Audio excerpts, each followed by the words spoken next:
Hello, my name is Mark Gibson, and you're listening to the podcast version of the Teagasc Signpost Series, a weekly webinar that promotes and examines sustainability in Irish farming. Hello, and you're very welcome to this morning's Signpost webinar. We hope you're keeping safe and well wherever you're joining us from today. Today, we're going to be talking about soil health. Healthy soils are essential to achieving climate neutrality, growing healthy food, and are critical to reverse the biodiversity loss and safeguarding human health. And soil is being taken seriously by the EU, so much so that a new soil health law is being developed by the EU to protect our soils. And today we're delighted to be joined by Dr. Stefan Geisen, soil ecology research scientist with Wageningen University, who's going to be talking to us about managing soil health and the importance of soil biodiversity. Stefan, you're very welcome to our webinar. A second time. The last time you joined us was less than successful. Yeah. I didn't even start, I think. So then it yes. somehow So those of you who joined us on a Thursday, I can't remember the date, but we did have technical difficulties on that day, and unfortunately, it was the 16th of March. If I'm 16th of March. So we had to abandon the webinar due to technical difficulties with Zoom. But Stefan, you're very kind to come back and have a second attempt at giving your presentation, and hopefully today we will go glitch-free. Pat, good to see you again. Welcome along, and you're going to help us along with questions later on. So, Stefan, maybe before we start into your presentation, if you could tell us a little bit about the work that you're doing in Wageningen. Sure. Thanks, Mark. Nice introduction. I'm a soil biodiversity expert, I would say. I'm working on all kinds of soil organisms. And, well, obviously, most of you are somehow working with soil, but not, in the deep insights into soil. So I'm really trying to figure out what is in soil, but even more what these organisms are doing in terms of especially links to agriculture, to plant growth, eventually to even plant quality. And these are things I'm trying to continue to do. And we see more and more the tight link between plants and soil organisms. And without soil biodiversity, plants wouldn't do that well. And that's a bit what I'm doing in a nutshell. So we need to broaden our focus on soil, our measurement of soil health, really, don't we? I think so. So there's, as you said, Mark, there's this kind of big emphasis now on soil biodiversity at the EU level. Even there were soil biodiversity days. So World Soil Day had a theme of biodiversity in it 2 years ago, I think. So people start to appreciate it. And it's not only earthworms. There's much more in soil. And we still are starting to understand it, and probably with knowing a bit more, we can probably know better how or if a soil is healthy and what to do to make it healthier. Whatever healthy is, I will go into that in a second. Great. So, Stefan, we'll hand over to you and look forward to your presentation. Yeah, thanks a lot. So as you see, my focus will be on soil biodiversity, and you see here quite some examples of what soil biodiversity is and how it looks like. I will go into that in a second, but first of all, I want you to appreciate that these things can actually, look quite cool. And even these kind of, scorpion-like things that you see in the lower right-hand corner, they are not just somewhere in the tropics, but they are in our soils. Well, you all know the importance of soil. I don't need to mention too much about this. And many of the UN Sustainable Development Goals are linked directly or indirectly to soil, like, hunger, of course, poverty is linked to that. Soil is the major carbon pool, especially the tundra soil. But, you all know, or most of you will know, that there's these kind of per mill initiatives to put a bit more carbon into agricultural soils as well. And of course, life on land with biodiversity is a direct link to it. But to know a bit more about soils, we need to define what soil health or soil quality is. And there are a lot of scientific studies on it. And honestly, I'm still not quite sure what a real healthy soil is. And it really depends on the people you ask, the background.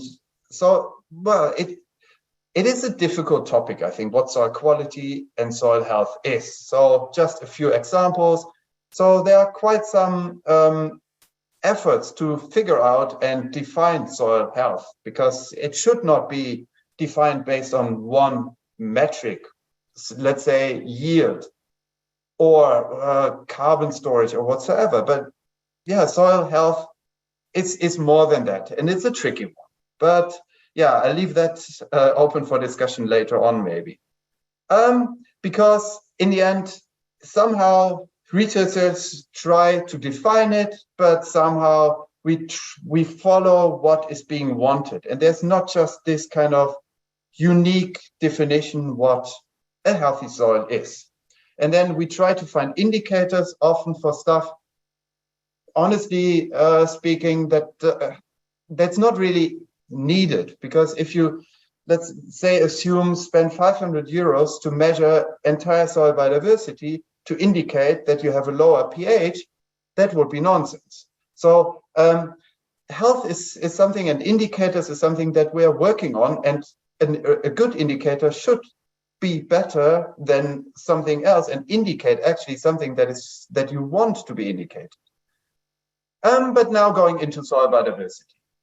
So we know that soil has a huge diversity. So, well, there are estimates between 25% up to even 50% of all biodiversity on Earth is in soil. And especially if you include bacteria, fungi, these microorganisms, which is often hard to define what a species is, but they are the most dominant species in terms of abundance, in terms of diversity, so even more than insects. And if you see the biomass distribution on Earth, that was measured in terms of carbon an organism contains, there was a study that suggested that most carbon, they estimated 450 gigatons of carbon, is stored in plants, followed by bacteria, and basically all bacteria are soil-borne. There's just a tiny fraction of this here, of this biomass that is marine or aquatic. And then you have other organisms like fungi, which are, yeah, I think 95% of this biomass is in soil. Archaea, similarly, you have protists and animals. So animals, including us, we are just quite a non-important part of this biomass. But going back to soils, so if you consider that these boxes here are basically all in soil, and plants are virtually, well, half soil organism on average with their roots, and they are totally dependent on the soil part, you know that basically, yeah, 2/3 of all carbon or even more is in soil, in organisms. And a bit zooming into the microbiome, I mentioned this already. Well, most of you heard of this importance of microbes, microbiome in our gut that can define our health. The same actually counts for soil. So, well, there are pests, of course. We all know these species that cause these plant diseases. A lot of fungi cause diseases. A lot of nematodes, which are, yeah, you could consider microbial because they are quite small. They are animals, but well, let's treat them as microbes here. And also the oomycetes, Plasmodiophora, clubroot agent. There are thousands of examples of pathogenic bacteria, fungi, protists, and nematodes, or viruses. But actually, that's just a minor fraction. Most organisms are, well, neutral or even mutualistic to plants. And well, of course, we all know rhizobia, they are benefiting the legumes. They are the source of nitrogen in our leguminosis. So there are a lot of known good guys or mycorrhizal fungi, but many are actually also quite positive, but indirectly, by fighting off the pathogens, by promoting nutrient uptake and these kind of things. So many things are, or many microbes are, yeah, neutral or even positive, and the pathogenic ones are actually quite a minor part of this. And well, but there are more in soils that have direct links with us. So like there are human health promoting, but also threatening agents. Name a function and basically it is performed in soil and by the soil microbiome. What is often forgotten is this kind of link. Well, this is an example that everyone knows. You have something big that eats something else. Trophic links, predator-prey links, whatever you call it. So a lion eats a zebra. If we look at the microbiome in soil, what people usually look at is the links between plants and how that shapes the microbiome, or the microbiome, how that then affects the plants. And how abiotic factors like pH, water, affects the microbiome. So there we have a lot of knowledge, but actually this is something, well, we work on, right? So we manage the soil to change it in a way that is more beneficial in the end for our plant, partly via the microbes, partly independent of the microbes by direct nutrient inputs. But yeah, this aspect we manage, also the plants, obviously, in agriculture. What is not really considered is often that you also have predators in soil that shape this microbiome. So you have really small creatures like springtails. If you have a flower pot, look underneath, usually there are tiny dots jumping around. So these are springtails. You have nematodes. Actually, most nematodes in agricultural systems are, again, they are good guys. So it's not the ones that cause damage to potato cyst nematodes or root knot nematodes, but most are actually beneficial by feeding on the microbiome, and more details about this in a minute. And you have protists. And these are just the main predator groups. And first of all, if you consider these are protists, they are single-celled organisms, so super, super small, non-visible by the eye. But if you see the structures, I find them really, really exciting. So they can build complex shells. They can even build some fungal fruiting body-like structures, but they are not fungi. And amoeba are part of these. So their morphological diversity is quite amazing, I think. And they are just single-celled organisms. And then you have nematodes, which are just small worms. But also they are, well, their evolutionary history is, I think, about 500 million years old. So they are super diverse, because in 500 million years, you can evolve quite a bit. But protists, so I already mentioned, because protist is a term that not everyone, or very few actually, might be familiar with. But amoeba is something that most of you have heard. So these are these things, these little single-celled organisms that somehow change their shape and can move in strange ways. And also, like this one here, you see, can fuse, can become, actually, some of these can become quite big because, their cell walls can fuse and then they become basically one cell. So they can become the biggest single-celled organisms on Earth. But you also have pathogens, obviously, like this one. This looks like a worm, but it's actually quite a disease for us. That's the malaria-causing agent Plasmodium.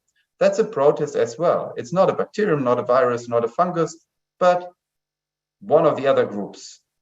And then you have this. I think many of you know this one. It's the potato disease Phytophthora, especially, there's a long history in Ireland about this. I don't need to mention more about this. So Phytophthora is also a protist. It's not a fungus. But if you consider eukaryotes, usually, so those are the things that have a nucleus, so some core in a cell, so that differentiates eukaryotes from prokaryotes, which are bacteria and archaea. So here are just eukaryotes, and this is a phylogenetic tree with all the different groups. And usually eukaryotes is something we think of being big, like us, animals, humans, whales, whatsoever. These are eukaryotes. Everyone is aware of this. Fungi are eukaryotes, so they can also become quite big often, right? And then you have plants. These are usually the eukaryotic groups we think of when we think of eukaryotes. But if you consider that these, which are here in boxes, are just such a tiny fraction of all eukaryotes, you can imagine how important or how big, how diverse protists are, because everything else is protists, which also shows you they're not one group that are just evolved from one ancestor, but they evolved in many, many, many different places. Or actually, we and other things like plants, we evolved from protists, basically. So their diversity is enormous. About nematodes, one word. So here are different groups of sort animals again: protists, nematodes, springtails here as well, mites, and well, bigger ones, of course. So they are all different trophic levels. So they eat different sized organisms, let's call it. And here you have a nematode. Something about nematodes. So it's well known that nematodes are everywhere in the soil food web. So obviously for farmers, this here is the thing to focus on often. So we have these root feeding ones. They can cause enormous damage, and this is something we don't want. But then actually the dominant ones eat bacteria, or the most abundant ones. They eat fungi. They can be predators. They even are, well, many of you will know these entomopathogenic nematodes that kill insects, that are even produced and being on the market to fight off insects that you don't want in the field. So nematodes are known to be super diverse. And some of you might know this guy. Unfortunately, he died last year. But he said basically that just read it yourself. But he shows the importance of nematodes in terms of abundance. So in short, 80% of all animals are earthworms, are nematodes, sorry. And they are, well, in all soils, but even in sediments. So they are just everywhere where there's some kind of substrate they can live in. And we actually did a study to estimate how many nematodes there are and where they are most abundant, how the main drivers of nematode groups. And we found that actually most nematodes are not here in the tropics where most plant biodiversity is, for example, but they're in the tundra. So where you have a lot of carbon, where you have a lot of organic material, meaning also if you transfer this to agricultural systems, you promote your nematodes and in general your soil biodiversity by putting carbon in.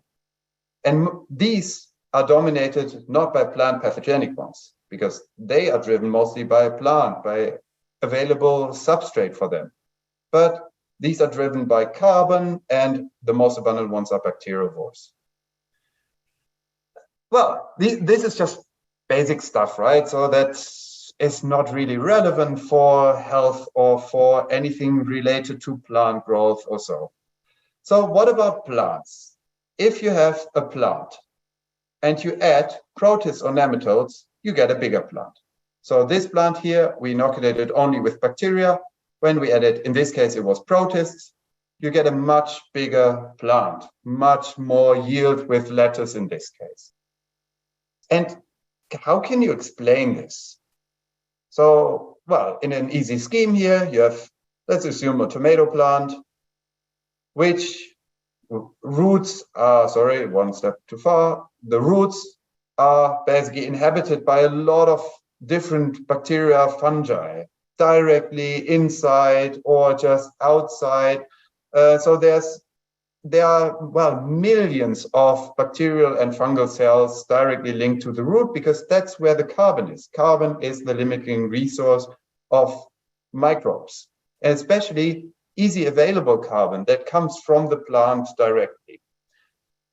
So these microbes are being eaten by protists and nematodes. Like this example you saw before. Here are a lot of bacteria, these little black dots, and behind much less.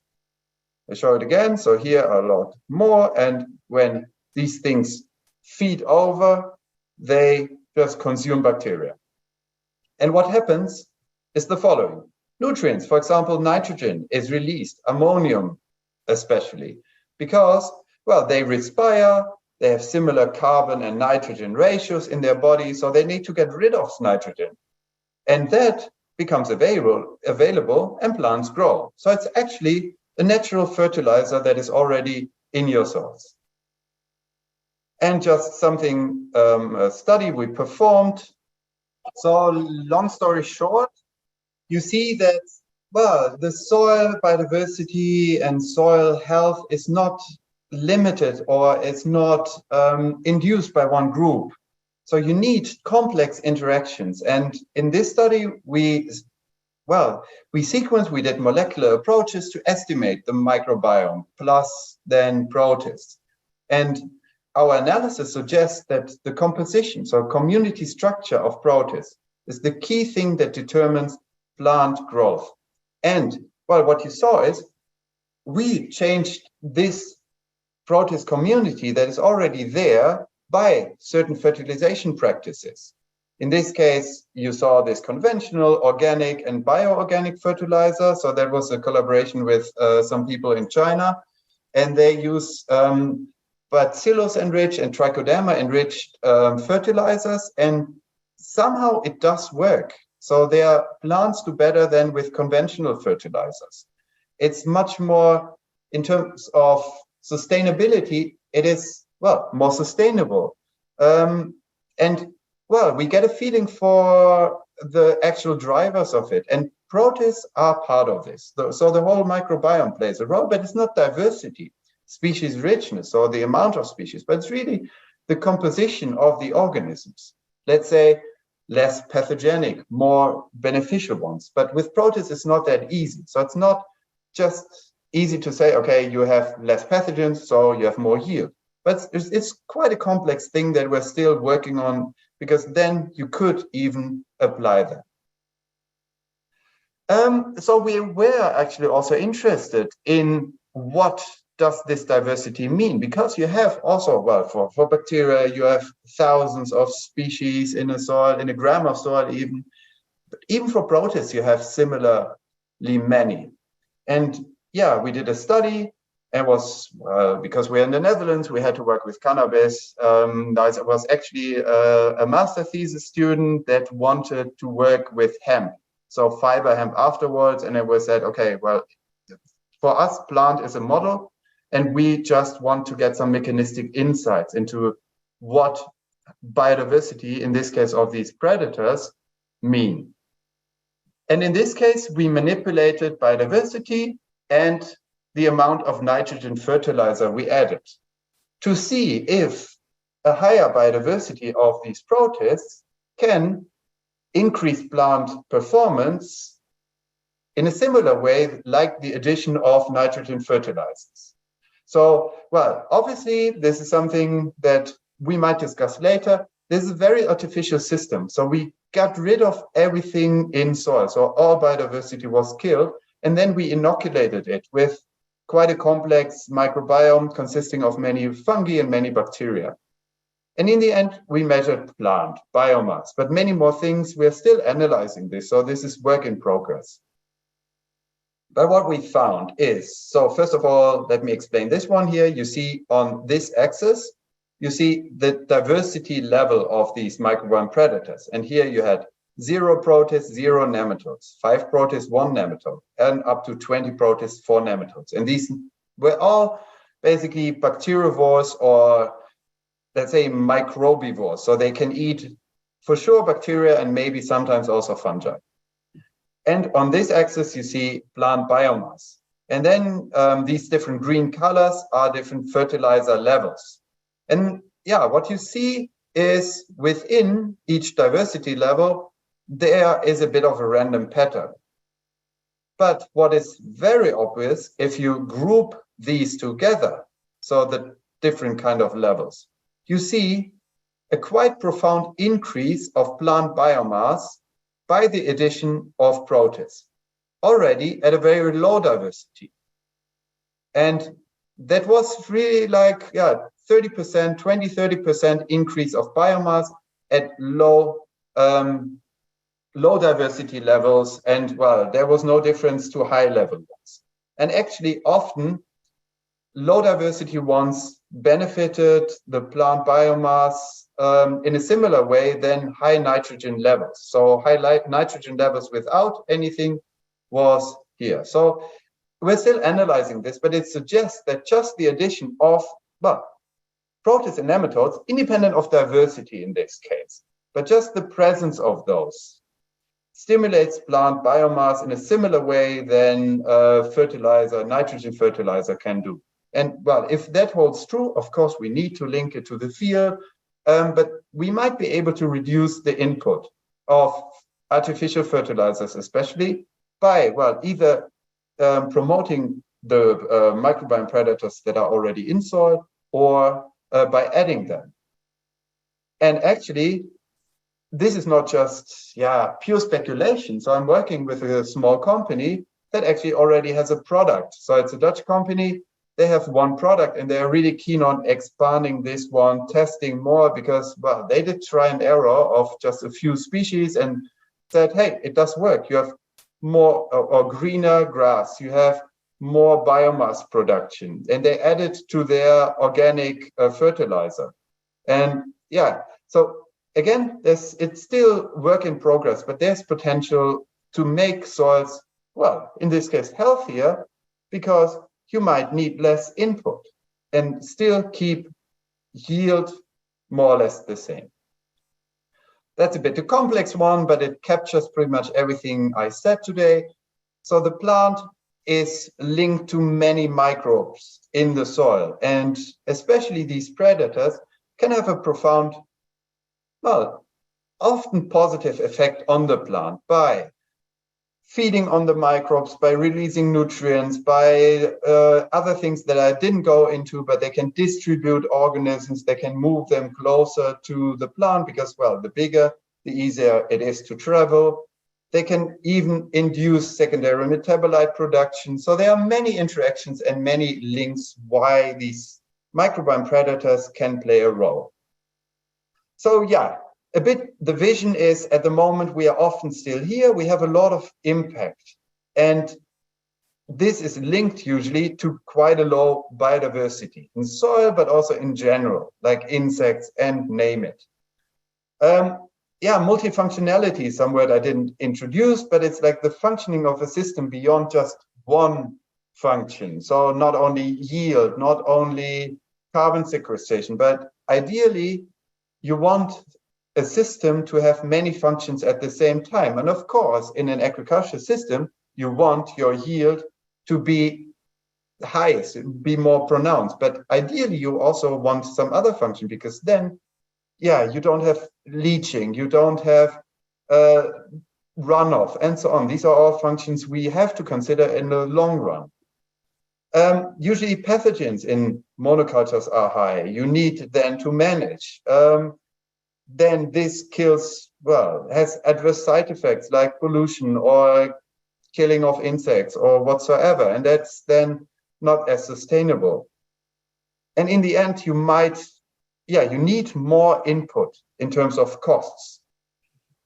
My vision is a bit, because these are all connected elements, that basically, if we promote a bit soil biodiversity, we might actually, in the end, lower our impact, our pathogen load, and increase functioning and still keep the function up in terms of yield that we want. So we have a lot of data, right? And we are doing, scientists especially, we are doing a lot of experiments in different scales, very mechanistic up to field scale. What is needed is that we actually link this all together to make more sense of this. Also, in this webinar, I really like this kind of idea to bridge between scientists and many other fields like end users, because this communication is often, at least, in the Netherlands or Germany, is not there. And this is, I think, it's something that has to be done, because otherwise, we have some challenges upcoming. Like, I heard Ireland is also super dry, which is not regular. I've been to Teagasc in the past, and there was raining every day. That was nice. But here also we have 5 weeks of sun now, not a single drop of rain, and that's not really nice. So we need some solutions for this. And I have a group of people that work on this in different aspects, going from disease suppressive soil. I didn't mention this one here, with different aspects. We try different kind of agricultural practices, like see how intercropping, how crop rotations influence soil and how soils go feedback to plant growth, to more fundamental work also in natural systems about biodiversity, nematodes, and so on. Yeah, so there's quite a high potential of microbiome predators, the microbiome in general. Both in terms of science, as you see, I'm a scientist, I'm focusing mostly on science, but I'm trying to get beyond and make things applicable by talking to companies, talking to farmers, and I hope that this can make a change in the near future. And with that, I want to thank you for listening. And I saw there are already quite some questions. That's great. To answer them. Stefan, thank you so much. And we'll get to those questions in a moment, and Pat will be helping us out with those. And do everybody please send your questions through. And Stefan, you've raised a lot of interesting issues there. I suppose our traditional view of soil health was looking at the chemical status and maybe the trace element status, but we really do need to broaden our view of soil health. You talked about, Mark, or not. We don't know. So we're actually working on this because farmers, at least in the Netherlands, they have to pay quite a bit for all these complex chemical analysis. Mm-hmm. My vision is that you can also do the same in an integrative way by focusing just, for example, on nematodes, because you have hundreds of nematodes in your field. And they all respond in a different way to different kind of things around them, to chemicals. So we might get some more similarly valuable indicators, but more cost efficient and maybe even more informative. That's a bit also what we're trying to work on at the moment. So, maybe the chemical ones are sufficient, but obviously I think not. But we need to test it. That was an interesting study that you shared, the video. I don't think the sound was quite working on it, but we could still read it. But the sound is anyways annoying, so you miss too much. You talked about the addition of bioorganic fertilizers with was it bacillus and other biological additions, we'll call it. Is there a risk of introducing alien species to soil here? We often hear about the risk of importing alien species in terms of plants and animals, but is there a risk there that you could actually interrupt or disturb the local ecosystems within the soil as a result of those additions? You're fully right. You actually want to disturb your system if it's anyways already disturbed, because otherwise you don't want to put something in, right? If it's a working system, you're good. You only want to add something or change something if it's not working in the way you want. But usually, let's say these bacillus species or so that are on the market, they are more or less ubiquitously distributed. So the things that are allowed to be used at the moment from an EU perspective are, I would say, quite safe, because they're anyways in your soil in a low abundance. But if you shift the balance towards the good guys, that's how you make a change. So the organisms that are allowed are anyways already there. So also in terms of the protists we are using, you might have some kind of subspecies variation there, but they do more or less the same thing. They just eat bacteria. Mm-hmm. So the risk that you actually change the system in a non-sustainable way is very low here. And is the focus more on nitrogen or taking nitrogen from the air? Or we know that there are P and K tend to be limited within the soil. Do these microbiome or biological additions, they help to release the existing phosphorus and potassium within the soil? We don't know, I'm not aware of any studies that show anything about potassium, but phosphorus is being increased by the addition, for example, of protists and nematodes by interacting with the mycorrhiza there. So they release pressure from the mycorrhiza competitor. So they eat, they eat much better the smaller things. Mycorrhiza for a fungus is super thick. They don't like this. They are usually smaller, so they eat away the yeast, the bacteria, the small spores of fungi, and thereby the mycorrhiza can benefit and gets more phosphorus, and then the plant actually benefits. So we found this in some studies. But well, most studies have been on nitrogen because that's the most obvious link. Because yeah, you have a similar CN ratio. So if you eat, you respire nitrogen, you have to get rid of. And that is quite an obvious link. And nitrogen is easy transported, so plants can more or less directly take it up. And phosphorus needs to be transported, but that's being done then by, for example, mycorrhiza, if it's a bit further away from the plant. We have huge interest from our audience here by the numbers of questions coming through. But if I may indulge, just in terms of the test, like typically in Ireland, we will test a soil for the chemical status and the pH and sometimes the mineral status as well. What sort of soil tests are available to, or is there a valid soil test available for assessing the biological status of your soil or the biological health of your soil? That depends on the country. In the Netherlands, we don't have any. I don't know how it is in Ireland. I know that South Africa has a test on bacterial diversity. That seems to be a standard practice.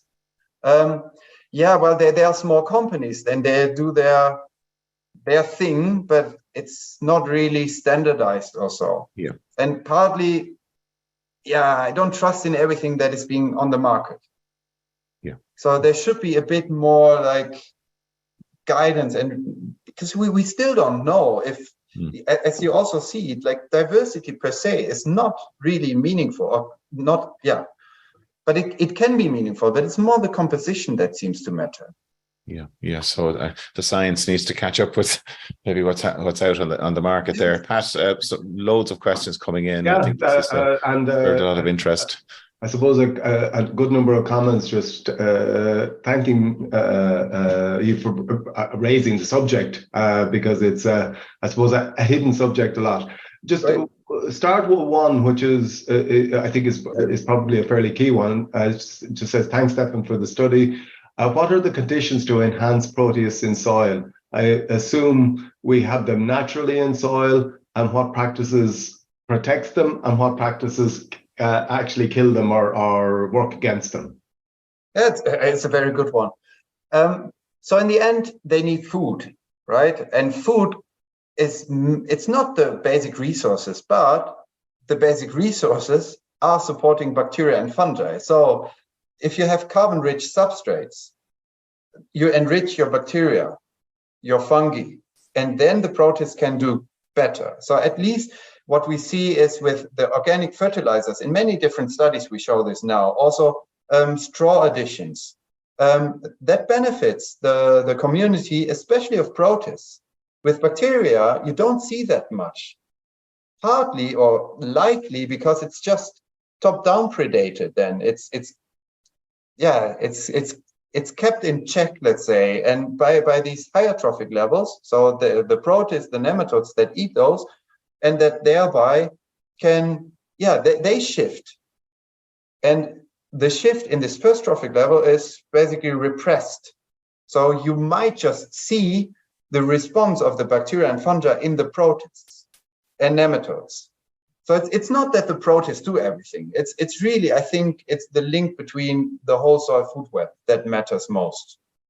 And it's visible, at least, mostly at the level of protists and nematodes. But as you can change protists, nematodes, and you see, well, greener grass, like the company says, they have a direct influence. There's a question there in terms of the use of various types of pesticides and what impact they have been potentially having on the microbiome, and is it likely that if we can achieve a 50% reduction, that in itself will help the situation? That's a very good one. And while ecotox tests partly use the ciliates already, paramecium or so, as their response variable. But as you also see, this protist diversity is not just one ciliate, it's huge. So we can never get a cumulative knowledge on species-specific responses. But of course, like glyphosate, for example, that inhibits some protists that do photosynthesis. And that's an obvious one, right? So this kind of whole blockage of the amino acid pathway in the system is just there. So you will change also some of these protists. And if you don't have these phototrophs, so protists can also be phototrophic. So many algae are protists actually. Then you also change your soil system, the top surface layer. And other things, well, we also found that glyphosate has an effect, for example, on the protists on the predatory protists directly. They for sure have some kind of direct effect on some groups, and they change the community. And we don't know really in what way, because if you have a plant-specific one, it has a strongest effect on the plant. But it for sure wouldn't harm the soil if you reduce it. And yeah, well, there's this discussion. I'm not sure if you can get rid of all the pesticides. That's a tricky one, right? So I'm having a garden there, and well, my plants are being eaten, and I hate this. So we need to be practical in some way, but a reduction for sure we can achieve by, well, making soils, for example, more healthy, by promoting the agents that suppress the diseases. And these are there. And well, sometimes we can bring them in, like with entomopathogenic nematodes. That's a clear example. We need something against slugs here. Well, not at the moment, but in general. But that's also biodiversity, so it should be good. Okay. The question here about the systems, do grassland or arable systems promote better biodiversity, if you want, and better soil health? Yeah, well, there was just a study coming out yesterday, and we also had similar patterns that the biodiversity of your bacteria is actually much lower in managed grasslands than even in agricultural fields, so in crop systems. Well, the green desert idea and so on, if you have a super highly managed grassland with only one grass species, that doesn't have to be better than a well-managed field, right? Where you have a good rotation practice, where you have, I don't know, even like nice hedges or whatsoever. So it's a difficult question to answer. And even we see forests have much lower diversity, which in some way makes sense because you just have on average a more stable condition. You have very stable soil organisms. Well, you might go for mushroom hunting in autumn. These things are just always there. So the changes are not happening that often. So the whole biodiversity is not prone to change, but it's a stable system. So again, like biodiversity is not necessarily always better when it's higher. That is something that we also, scientists, try to sell, but I think that's wrong. But we need biodiversity in a certain fraction of biodiversity in different systems. The question there is there anything we can learn with an increased amount of our food coming from hydroponic systems? Is there anything we can learn from this to bring into what I suppose is normally a more sterile environment in hydroponics? That's a good one. But I'm not sure. I've never worked directly, but I know a few people that worked in it. And it's not sterile, I think, because you can't keep a system sterile. Like around us everywhere, you have spores, you have protists, you have stuff flying around you. You inhale the entire time. So if you have the system open for just a few seconds, you have stuff in there that grows. And I think, well, might be illusion, but I'm pretty optimistic that you can change a hydroponic system also in a way that is more, let's say, sustainable, that it's, well, repressing pests that come in. So, for example, fusarium is a common disease that occurs in hydroponic systems, I think, in some. And you might be able to suppress it by actually inoculating your systems. So, yeah, it's a simple system, but it's also, I guess it can be more complex than we think.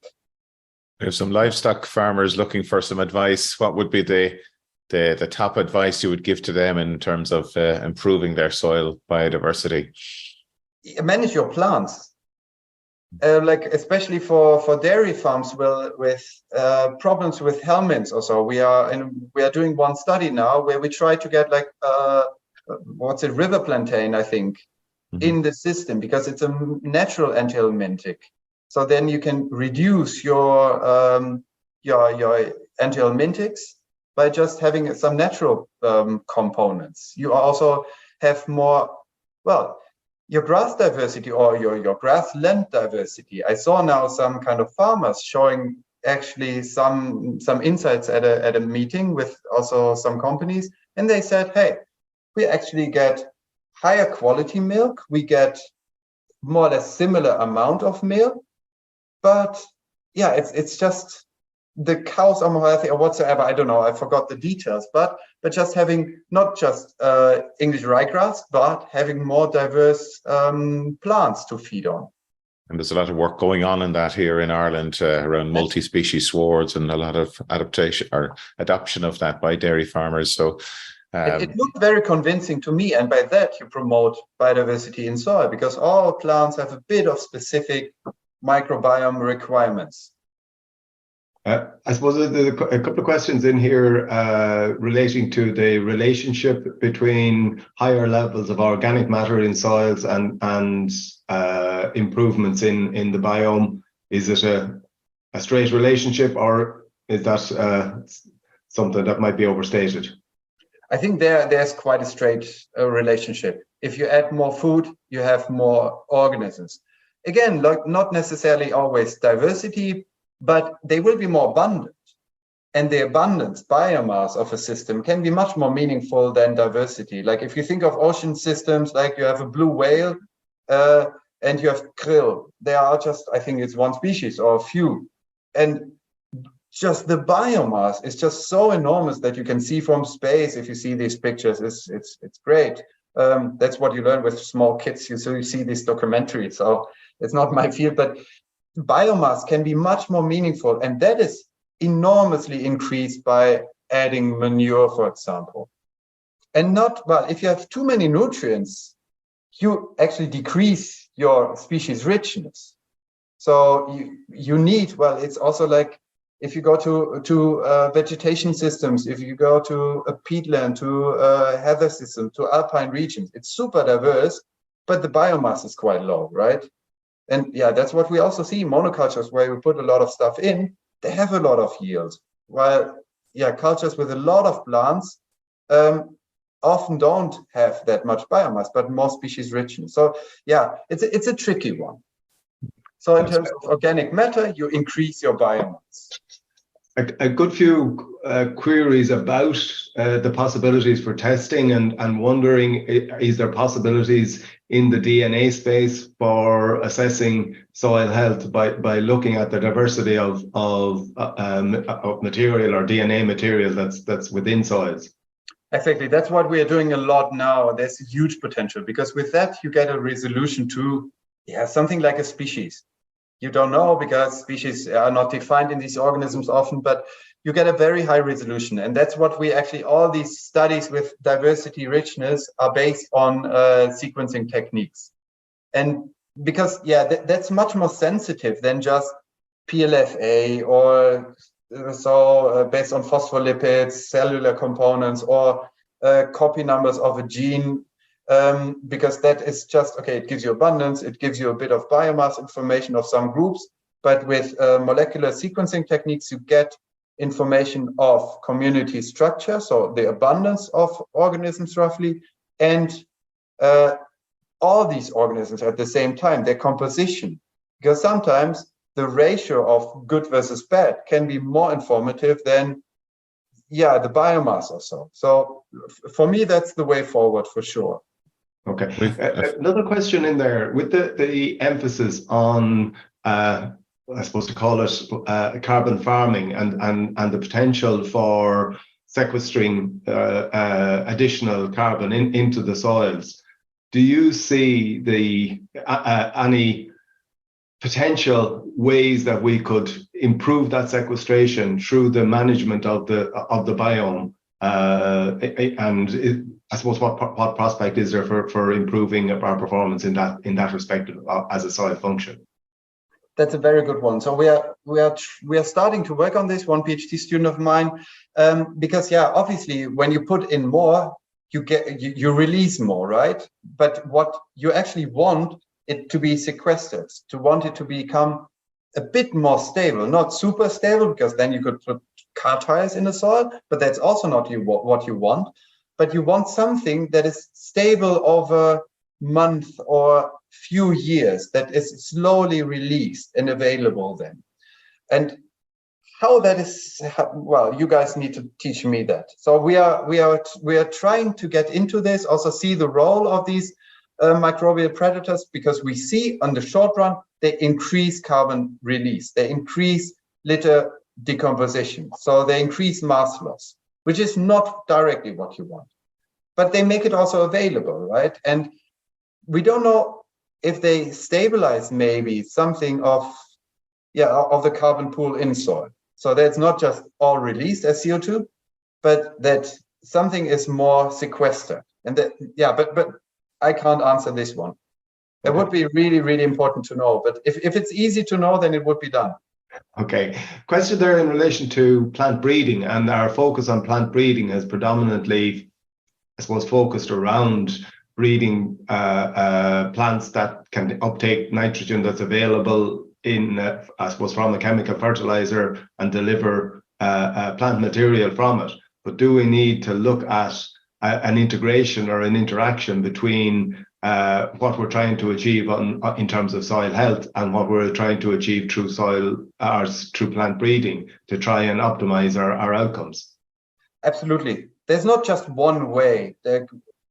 Like just add some soil microbiome predators will change the world. I don't believe in this. Well, would be a dream for me and so on, but it's not that easy. So I think we need to work together in a multidisciplinary way.